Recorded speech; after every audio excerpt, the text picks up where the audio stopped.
दोस्तों, आपसे पहले आप सैट न्यूज़ पर देखा करते थे हर 3 दिन पर एक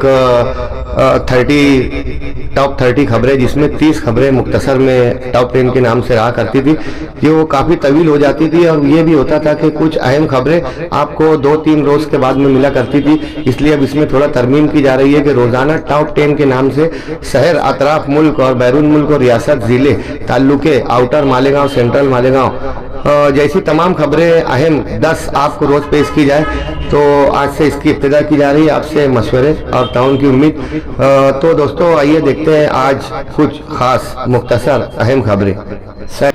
256 लोगों पर मालेगांव पुलिस ने मुकदमे का इंदराज किया है।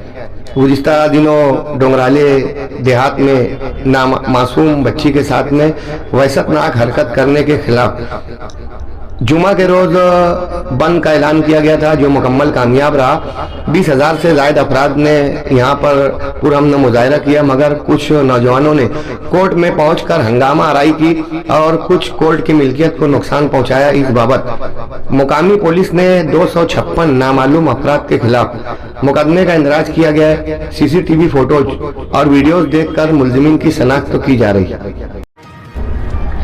सर्दियों के मौसम में अक्सर चोरी की वारदात में इजाफा हो जाता है। गुज़िश्ता दिनों मालेगांव शहर में 3 बड़ी चोरियां हुई। वहीं गुज़िश्ता 2 रोज कबल महाड़ा कॉलोनी में अब्दुल रहीम मोहम्मद शफीक के मकान से 3,48,000 रुपए के सोने चांदी के जेवरात और नकदी का सरका कर लिया गया। चोरों की शनाख्त तो नहीं हो सकी। आयशा नगर पुलिस स्टेशन में इस बाबत मुकदमे का इंदराज किया गया।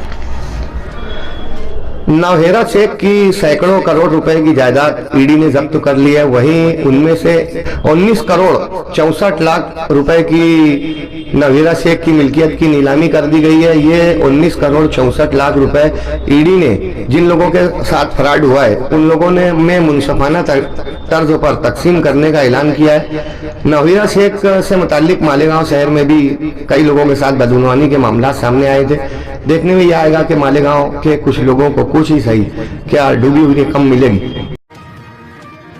जालना शहर की एक स्कूल में आरोही दीपक नामी एक 13 साला बच्ची ने बिल्डिंग की इमारत से कूदकर खुदकशी कर ली। अफराद खाना ने इल्जाम लगाया कि स्कूल इंतजामिया बच्ची आरोही दीपक को ज़हनी परेशानियां में मुब्तला करते थे, डॉक्यूमेंट के नाम पर, ताखीर के नाम पर, होमवर्क के नाम पर, जिससे दिलबर्दाश्ता होकर जालना की स्कूल की इमारत से कूदकर आरोही दीपक नामी 13 साला तालिबा ने खुदकशी कर ली। परिषद और पंचायत समितियों के इलेक्शन 2 दिसंबर को होना है, जिसको लेकर रोजाना नई सियासी खबरें सामने आ रही हैं। डोंडाचा शहर मालेगांव से करीब डोंडाचा शहर में 26 काउंसलर और 1 सदर बल्दिया बिन विरोध बिला मुकाबला बीजेपी के मुंतखब कर लिए गए। इन लोगों के सामने किसी ने भी फॉर्म नहीं भरा।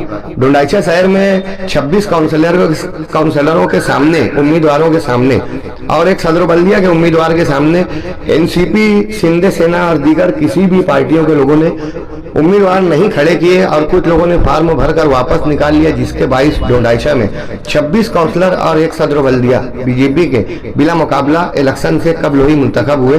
अब से पहले सोलापुर में 1 सदर बल्दिया भी बिला मुकाबला मुंतखब हुए थे। वहीं करीबी देहात नांगांव से जुबैदा खातून नामी एक शिंदे सेना की उम्मीदवार भी बिला मुकाबला मुंतखब हुए।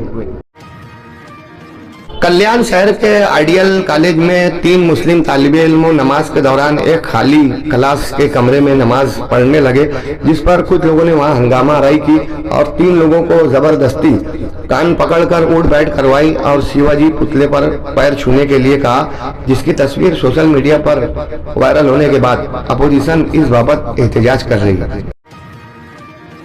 सुन्नी आलमी तहरीक दावत इस्लामी सुन्नी दावत इस्लामी के ज़ेर एहतमाम हर साल वादी नूर में सालाना आलमी इज्तिमा मुनक़िद किया जाता है। आने वाले 12, 13, 14 दिसंबर को ये SDI का आलमी सालाना इज्तिमा वादी नूर आज़ाद मैदान मुंबई में मुनक्किद किया गया है। ये 33वां इज्तिमा होगा। मालेगांव शहर से बड़ी तादाद में लोग इज्तिमा में शिरकत करते हैं। मुकामी सुन्नी जमात इस्लामी की जानिब से 150 स्लीपर कोच और दीगर गाड़ियों का इंतजाम किया गया है मुनासिब दामों में।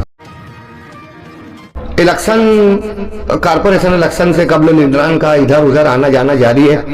अक्सर सियासी खबरें सामने आती है। अभी शिंदे सेना के 35 MLA शिंदे से नाराज होकर बीजेपी में प्रवेश कर सकते हैं, इस तरीके की एक सियासी खबर सुनने में आ रही है। शिंदे के अगर 35 MLA कम होते हैं तो महाराष्ट्र की सियासत में बीजेपी व मुकाबला शिंदे में शिंदे का वर्चस्व कम हो सकता है। कल्याण में एक ट्रेन, लोकल ट्रेन में अर्नो खैरे नामी एक नौजवान को हिंदी बोलने पर मजबूर किया गया, उसे जदकोब किया गया, जिसके बाइस कल्याण के अर्नो खैरे ने दिल बर्दाश्ता होकर अपने घर जाकर मकान से फांसी का फंदा लगाकर खुदकुशी कर ली। अबू आसिम ने इस बाबत शदीद एहतजाज किया।